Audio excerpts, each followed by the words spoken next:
Matinding trauma ang iniwan ng Bagyong Tino sa mga sinalanta sa Western Visayas at Palawan. Sa Santa Barbara, Iloilo, tumambad ang isang malaking butas paghupa ng baha. May report si Oscar Oida.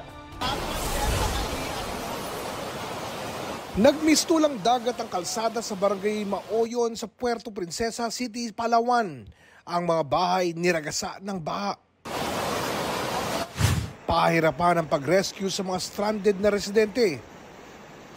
Sa El Nido, nangamatay ang mga kalabaw matapos mabagsakan ng puno. Sa bayan ng Rojas, ilang alagang baka at kambing ang nasawi dahil sa baha.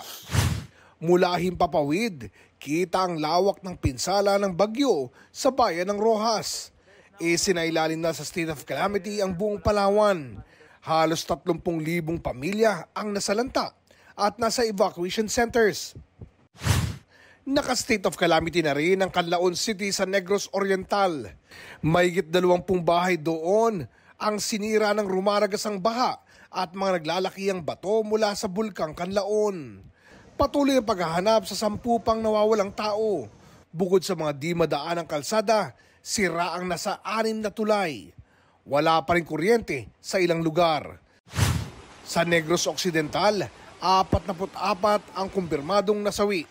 Base sa ginawang verification ng PDRRMO, 53 pa ang pinaghahanap.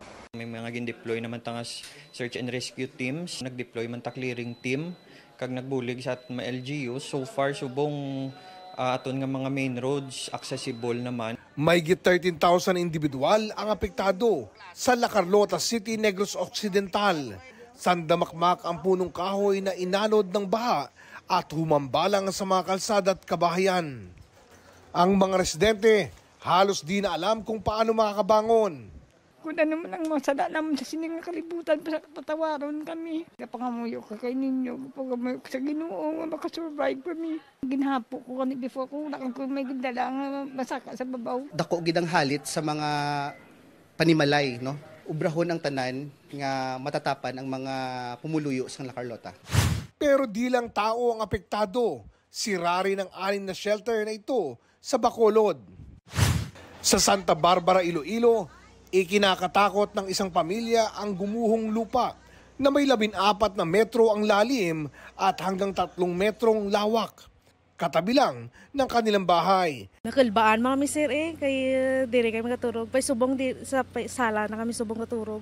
Kay nadlok na mabasi magdalo mga buho. Bahagi umano ito ng flood control structure na itinayo noong 2018. Base may nag-cause nga nag-leak ang lupa sa likod kang slow protection. So ang leak nga to, kung may buho to sa dalom, amo to nag-cause nga nagsigi-sigi nga nag-erode ang lupa sa likod kang slow protection. We already instructed them to move to a safer place sa house nanda.